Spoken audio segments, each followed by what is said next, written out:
그래서 11절까지입니다. 우리 한 목소리로 한 절씩 서로 보도록 하겠습니다. 형제들아, 신령한 것에 대하여 나는 너희가 알지 못하기를 원하지 아니하노니 너희도 알거니와 너희가 이방인으로 있을 때에 말 못하는 우상에게로는 그대로 떠올려볼 거니라. 그러므로 내가 너희에게 알리노니 하나님의 영으로 말하는 자는 누구든지 예수를 저주할 자라 하지 아니하고 또 성령으로 아니하고는 누구든지 예수를 주시라 할 수 없느니라. 은사는 여러 가지나 성령은 같고 직분은 여러 가지나 주는 같으며 또 사역은 여러 가지나 모든 것을 모든 사람 가운데서 이루시는 하나님은 같으니 각 사람에게 성령을 나타내심은 유익하게 하려 하심이라. 어떤 사람에게는 성령으로 말하나 지혜의 말씀을, 어떤 사람에게는 같은 성령을 따라 지혜의 말씀을, 다른 사람에게는 같은 성령으로 믿음을, 어떤 사람에게는 한 성령으로 병 고치는 은사를, 어떤 사람에게는 능력 경험을, 어떤 사람에게는 예언을, 어떤 사람에게는 영을 분별함을, 다른 사람에게는 각종 방언함을, 어떤 사람에게는 방언을 통역함을 주시나니. 함께 있죠. 이 모든 일은 같은 한 성령의 행하사 그의 뜻대로 각 사람에게 나누어 주시는 것이니라. 아멘. 본문을 통해서 바울 사도가 지적하는 고린도 교회의 문제는 성령의 은사에 대한 것입니다. 고린도 교회 사람들 중에는 여러 가지 나름의 근거를 내세워서 자기가 받은 은사가 가장 크다고 과시하고 다른 사람이 받은 은사는 무시했습니다. 즉, 자기가 가장 큰 성령의 은사를 받았기 때문에 하나님으로부터 가장 큰 복을 지금도 받고 있고 앞으로도 받을 것이라고 주장하는 거예요. 그러자 또 다른 사람들은 그의 질세라 또 다른 근거를 내세우며 자기가 받은 은사가 가장 크고 그래서 자기가 가장 큰 하나님의 복을 받았다라고 주장하며 갈등했어요. 이런 것을 잘 보면 너무 유치하다. 어떻게 사람들이 그런 것을 가지고 갈등하나 이런 생각이 들지만 고린도 교회 사람들은 그러한 유치한 갈등을 하면서 스스로 해결할 수 없을 정도로 문제가 심각했던 거예요. 그래서 고린도 교회 사람들 중에 일부의 사람들이 에베소에서 사역하고 있는 바울에게 편지를 보내서 이 문제를 설명하고 조언을 구했던 것입니다. 그래서 이 본문도 사도 바울이 고린도 교회 사람들이 묻는 은사에 대한 바울의 답변이에요. 본문 2절 말씀을 보면 고린도 교회 사람들이 왜 그렇게 유치한 갈등을 하게 되었는지 그 이유를 짐작하게 해요. 고린도 교회 사람들도 예수 믿기 전에는 고린도의 다른 사람들처럼 우상을 숭배했는데 우상을 숭배하는 그 습관을 교회에서도 그대로 유지한 거예요. 그러니까 당시 고린도 사람들은 우상의 실체에 대해 몰라요. 그러니까 우상이라고 하는 것이 말을 못하니까 듣지도 못하는 단순한 나무 토막이고 쇠붙이에 불과한 그 우상이지만 신전에서는 우상이 이끄는 대로 신전의 분위기에 휩쓸려서 아주 경쟁적으로 광란의 춤을 추고 소리를 지르며 열광했다는 거예요. 그렇게 사람들이 우상을 숭배하면서 크게 소리치고 광란의 춤을 추었던 이유는 뭐냐면 가장 광란의 춤을 추고 가장 큰 소리를 지르는 사람이 신으로부터 가장 큰 축복을 받는다고 믿었다는 거예요. 그래서 사람들은 이방 신전에서 이렇게 신을 섬길 때에는 누구에게 뒤질사라, 다른 누구에게 뒤질사라 아주 경쟁적으로 광란의 춤을 추고 광기 어린 소리를 내며 신전 예식에 참여했는데 이런 습관이 예수를 믿으면서도 버려지지 않아서 자기가 뭔가 다른 사람보다 예수를 잘 믿어서 하나님의 큰 복을 받을 것이라고 하는 일종의 그런 표징 같은 것을 사람들이 원했다는 거죠. 그래서 사람들은 그런 성령의 은사를 그 표징으로 생각해서 내가 너보다 더 큰 은사를 받았다. 그러니까 내가 하나님의 더 큰 사랑을 받고 더 큰 복을 받는다는 표징이다. 이렇게 과시한 거예요. 과시하면서 자기 위안을 하는 거죠. 그러니까 다른 사람들은 그 꼴 보기 싫은 거예요. 그러니까 무슨 말이냐? 내가 더 큰 복을 받았다. 이렇게 주장하면서 자기가 가진 하나님의 은사가, 성령의 은사가 더 크다고 주장을 하게 되는 거죠. 그런데 이 문제가 심각한 것은 이것은 영적인 교만으로 이어지기 때문에 그래요. 영적으로 교만해진 사람에게 하나님의 말씀은 순종해야 할 대상이 아니라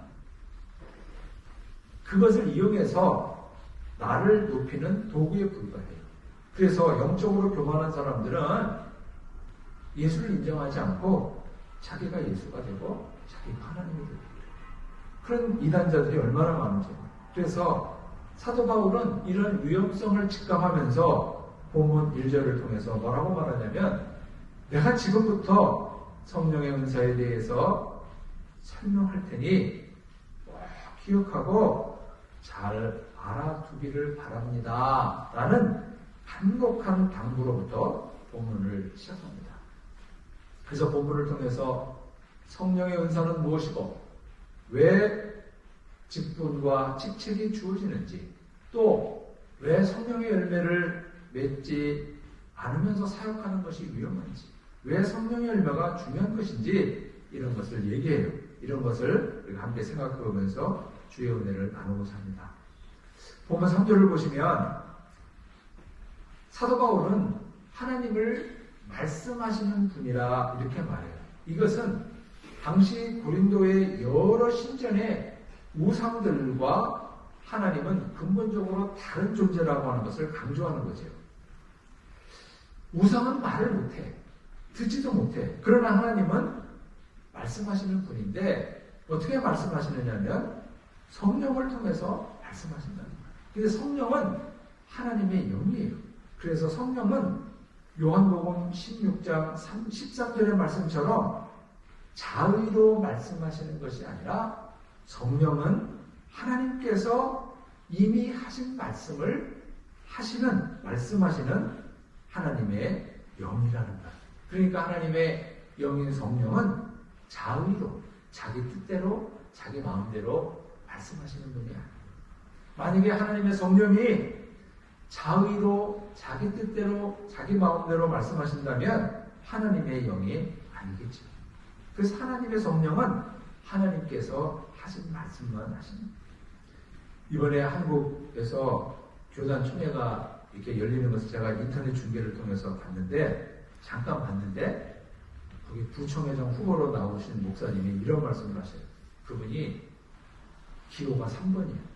그분이 하나님 앞에 기도했대요. 주여, 왜 제가 기호가 3번입니까? 그랬더니 하나님께서 종아, 성삼위 하나님이 너와 함께 하기 때문에 네가 3번이다. 그러시더라는 거예요. 사실 그런 말씀을 하는 것은 말하는 본인도 듣는 사람도 하나님이 그렇게 말씀하셨다고 생각하지도 않고 믿지도 않아요. 그분은 그냥 그렇게 말을 하는 거예요. 근데 사실 저는 그렇게 말하는 걸 들을 때마다 조금 언짢아요. 좀 정직하게 총대 여러분, 저 부총회장 하고 싶습니다. 한번 믿어주십시오. 이게 정직하고 진솔한 거잖아요. 근데 그렇게 안 해요. 근데 참고로 그분이 몇 등 했냐? 3명 중에 3등을 했던 거예요. 만약에 정말 하나님이 그렇게 말씀하실 수도 없지만 말씀했다면 종아, 성삼위 하나님이 너무 함께한다면 무슨 1등을 해야지. 근데 그분은 3등을 했던 거예요. 또 성령을 따라 말하는 자는 예수님을 저주받은 자라 하지 않고 예수를 주라고 고백한다.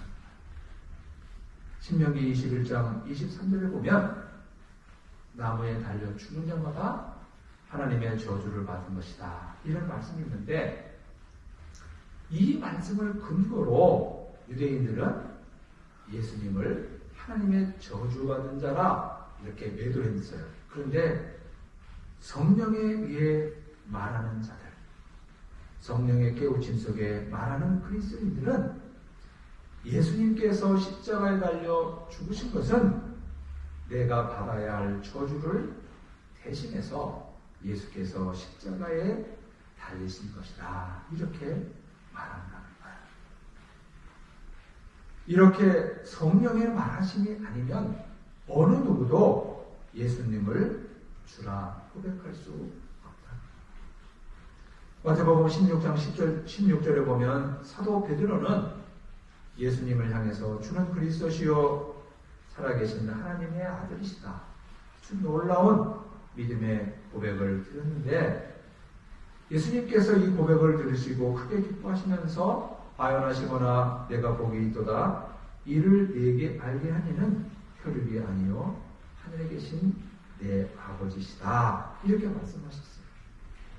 사도 베드로가 자기 눈앞에 있는 예수님을 향해서 그리스도라고 살아계신 하나님의 아들이라고 고백했는데 이 고백의 주체가 베드로가 아니라 하나님. 다시 말하면 베드로 안에 있는 하나님의 성령께서 베드로에게 예수께서 그리스도라는 사실과 하나님의 아들이라는 사실을 깨닫게 하시고 베드로의 입을 통해서 고백하게 하셨다. 결국 우리가 예수님을 그리스도다, 주님이다 라고 믿는 것은 절대적인 성령의 역사라는 것입니다. 그렇기 때문에 우리가 예수 그리스도를 주라 고백하는 사람들은 이미 성령을 받은 거죠. 그래서 우리 믿는 분들에게 성령을 받았습니까? 이렇게 물으면 굉장히 당황해요. 나는 성령을 받은 바가 없습니다. 그렇게 말합니다. 나는 예수가 나의 주님이라고 믿는데 성령을 받은 바가 없다. 이거는 모순이에요. 그러면 왜 사람들은 예수를 믿으면서도 성령을 받았느냐라고 물으면 당황하고 성령 받은 바 없다라고 말하느냐면은 성령을 받으면 뭔가 초자연적인 역사가 나를 통해서 일어나야 한다고 생각해요. 가령 병을 고치고 귀신을 내쫓은 그런 초자연적인 역사가 나를 통해 일어나야 내가 성령을 받은 것이지 그런 것도 없는데 내가 어떻게 성령을 받은 것인가 그렇게 생각한답니다. 그런데 사실은 내가 내 입을 통해서 예수 그리스도를 주라 고백하는 그것보다 더 초자연적인 역사는 없는 거예요. 그 고백이 나의 이성을 통해서 나오는 것이 아니라 내 안에 거하시는 성령을 통해서 나오는 것이기 때문에 그렇습니다. 하나님은 하나님의 성령을 이렇게 사람들로 하여금 예수님을 그리스도라고 주님이라고 고백하게 하셔서 하나님의 자녀가 되게 하시고 하나님의 자녀가 된 사람들을 모아서 주님의 몸된 교회를 이루셔요. 또 하나님은 성령을 통해서 주님의 몸인 교회가 몸으로서의 역할을 할 수 있도록 몸된 지체들에게 성령의 은사를 나누어 주시는 거죠. 여러분 우리 몸에는 눈, 코, 입, 팔, 다리가 있는데 그 기능이 각각 다르지. 눈은 눈대로, 코는 코대로, 입은 입대로, 다리는 다리대로 서로 다른 기능을 하면서 그것이 조화를 이루어서 우리의 몸에 기능을 해요. 또 우리 눈에 보이지 않는 우리 내면 속에, 우리 속에는 더 복잡한 여러 기관이 있어요. 뇌, 위, 장, 간 등등 여러 기관이 있는데 그런 기관들이 훌륭하게 자기 역할을 하면서 우리가 건강한 상태를 유지하는 거죠. 그런데 이러한 기관 중에서 하나라도 문제가 생기면 우리 건강에 적신호가 켜지게 되는 것입니다. 마치 그런 것처럼 하나님께서는 그리스도의 몸으로 존재하는 그 교회의 지체들에게 다양한 은사를 주셔요. 그렇기 때문에 성령의 은사는 결코 자랑거리가 될 수 없을 뿐만 아니라 자기를 과시하는 수단이 될 수 없는 거예요. 우리 눈이 입을 향해서 내가 눈이라고 자랑하거나 또 입이 코를 향해서 자기가 호라고 사랑한다면, 또 뇌가 위를 향해서 자기가 뇌라고 사랑한다면 그 굉장히 우스꽝스러운 일이 되는 것이죠. 본문 8절부터 10절까지의 말씀에 보면 다양한 은사가 나옵니다. 하나님께서 어떤 사람에게는 지혜의 말씀을 주신다. 지혜의 말씀이라는 것은 뭐냐면 똑같이 하나님의 말씀을 듣고 읽어도 다른 사람은 들으면 다 잊어버리는데 특별하게 들은 말씀, 읽은 말씀에 대해서 보다 더 입체적으로, 보다 더 심도 있게 이해하는 그런 은사를 주시는 분들이 있다는 거예요. 또 지식의 은사를 주시는데 하나님께서 주시는 하나님의 말씀을 잘 이해하고 삶에 적용하고 설명해 줄 수 있는 은사예요. 또 믿음의 은사가 있는데 더 큰 믿음을 사모하는 사람에게 더 큰 믿음을 주신다. 또 병을 고치는 은사, 소위 신유의 은사를 주시는데 이 신유의 은사에는 원문에 복수로 되어 있습니다. 그러니까 복수로 되어 있다는 건 뭐냐면 병을 고치는 은사는 복수라는 거예요.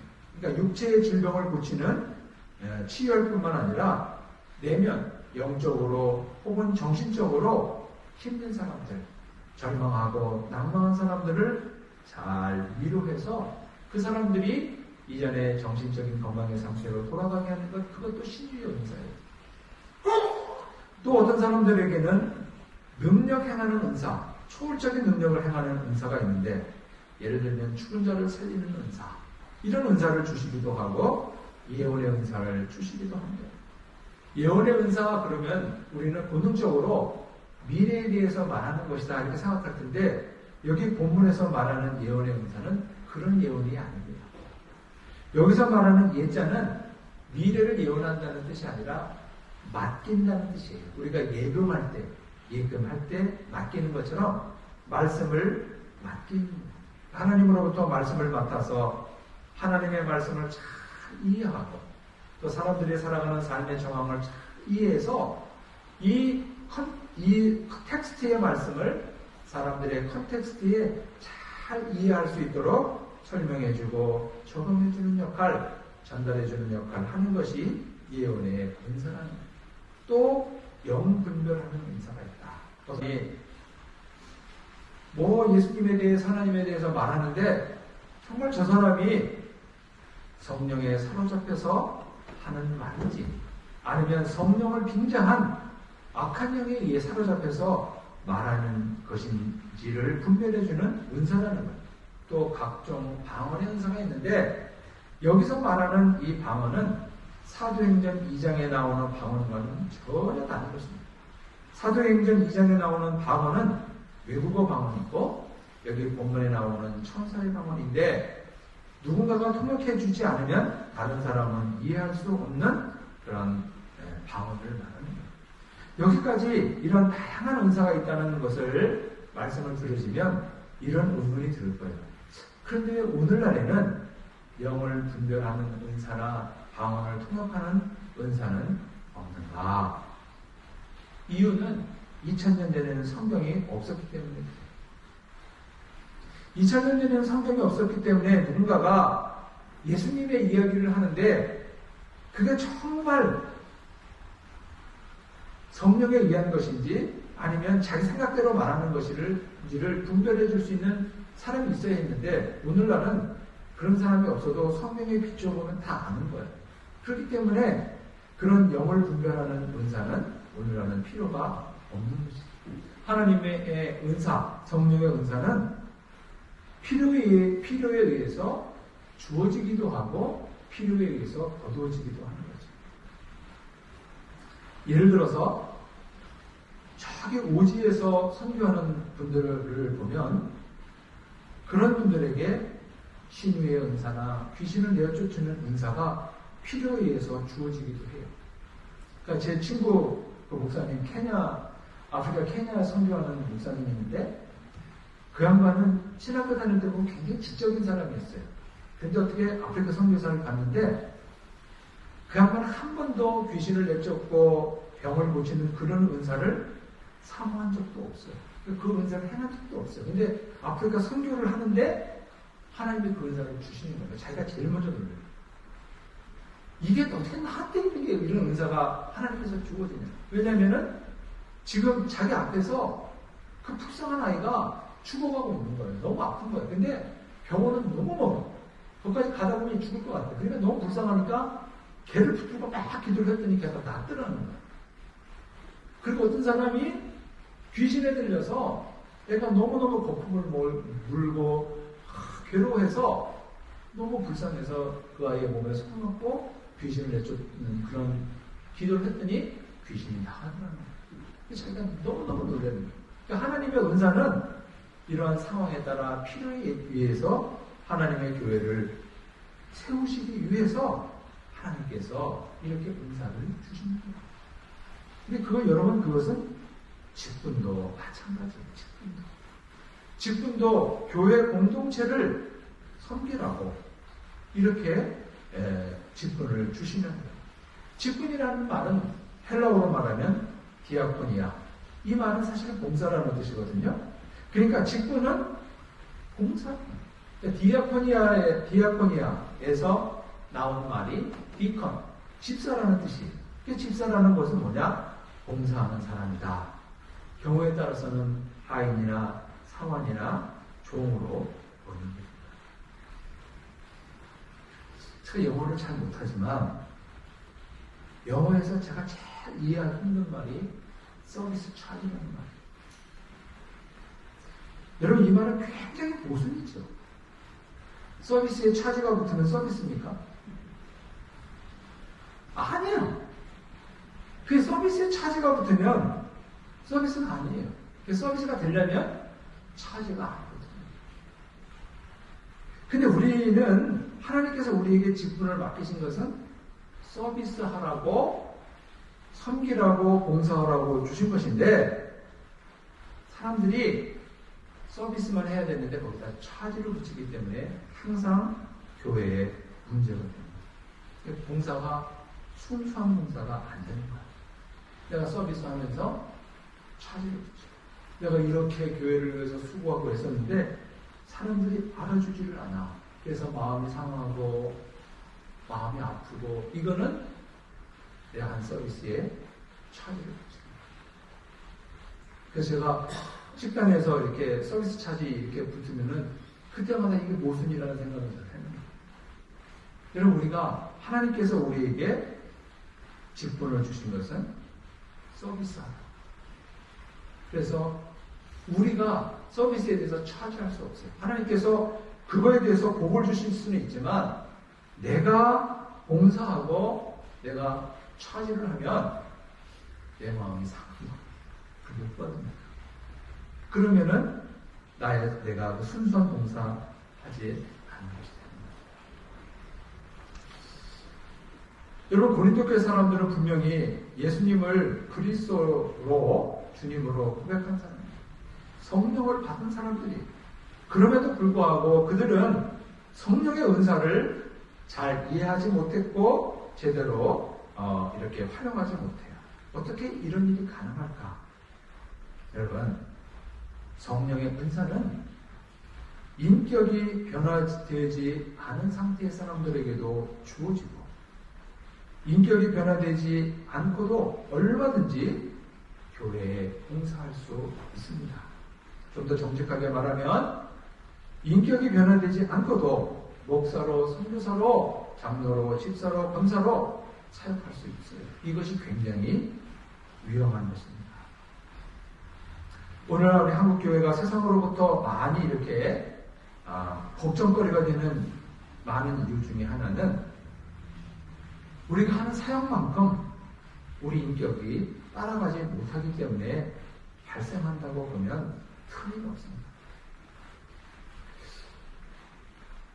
인격이 성숙되지 않은 상태에서 다시 말하면 우리 속에서 성령의 열매를 우리가 하는 사역만큼 맺지 못한 상태에서 사역하는 것은 굉장히 위험해요.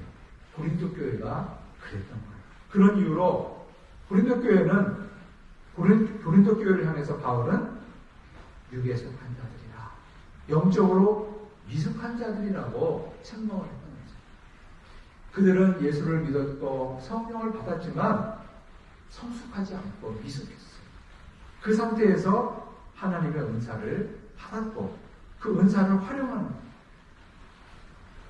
여러분, 사람들 중에는 집에서 식구들에게는 되게 쌀쌀맞고 집에서는 손톱까딱 안 하는데 밖에만 나오면 사람들에게 참담하고 바깥 일은 집안일보다 훨씬 남 일은 자기 일보다 더 잘 도와주는 사람들도 있어요. 그런 사람들이 교회에 오면요 엄청나게 열심히 봉사해요. 사실 그것은 위험해요. 왜냐하면 다른 사람으로부터 성숙한 사람이라고 오해받을 수 있기 때문에 그렇습니다.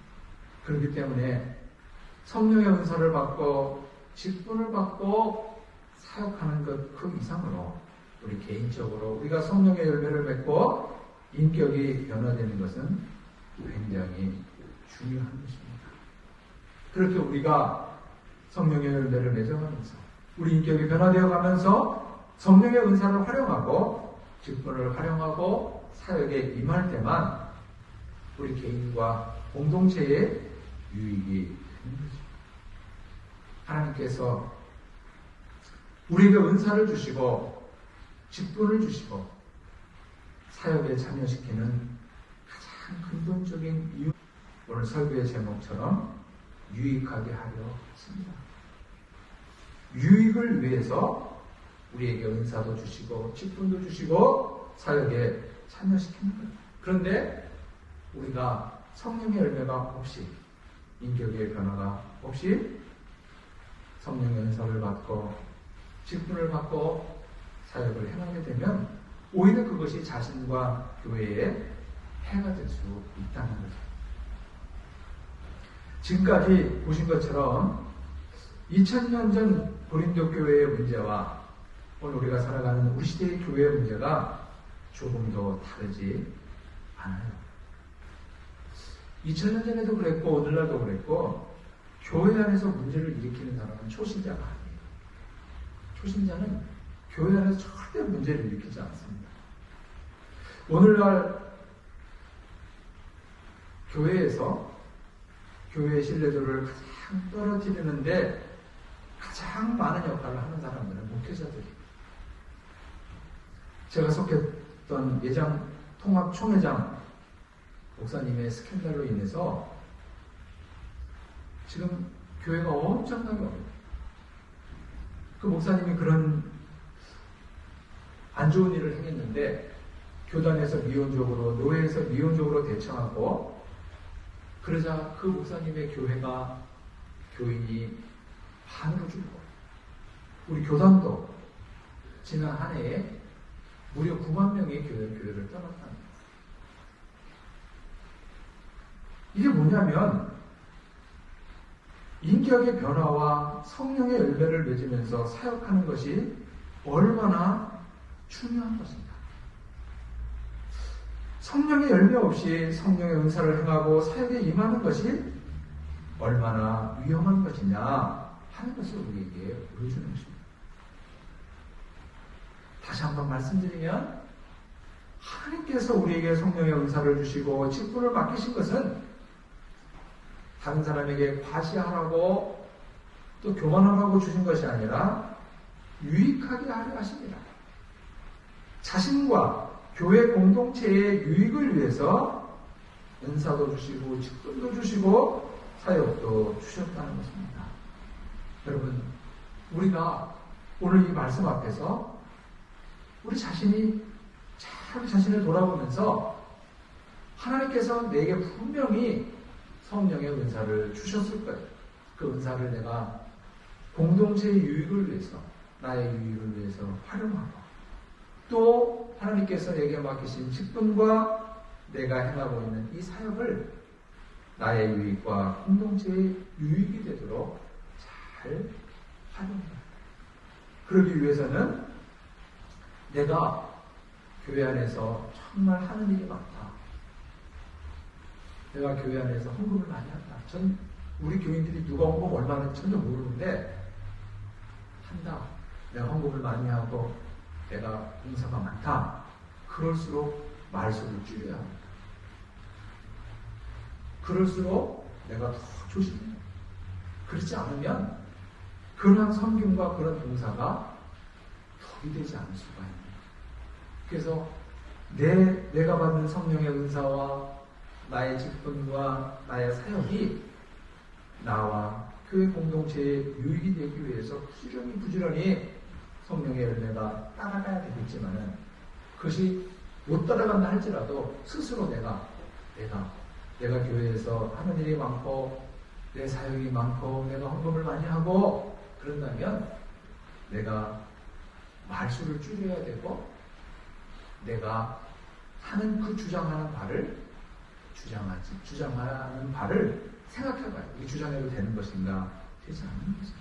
그럴 때에 나의 은사와 나의 직분과 나의 이 섬김이 자신과 교회 공동체에 유익이 된다는 것입니다. 모쪼록 우리 예수마을 모든 지체들의 성령의 은사와 또 우리의 직분과 우리의 섬김이 자신과 공동체를 세워가는 데 유익한 그러한 은총의 주인공들이 되시기를 축복합니다. 참으로 좋으신 하나님 우리 아버지 주의 은혜를 감사드립니다. 주님의 몸된 교회의 지체로 저희를 부르시고 교회를 섬기고 교회를 세우기 위하여 저희에게 은사를 주시고 직분을 주셔서 저희로 하여금 사역하게 하신 주님의 사랑을 감사드립니다. 주님의 이 부르심 앞에 저희들이 순전한 봉사가 되도록 하나님 인도하여 주시옵소서. 그래서 어떤 경우에도 차지하지 않는 순수한 섬김이 되도록 은혜 내려 주셔서 저희의 섬김이 우리 개인과 공동체에 유익이 되도록 복 내려 주옵소서. 예수님의 이름으로 기도하옵나이다.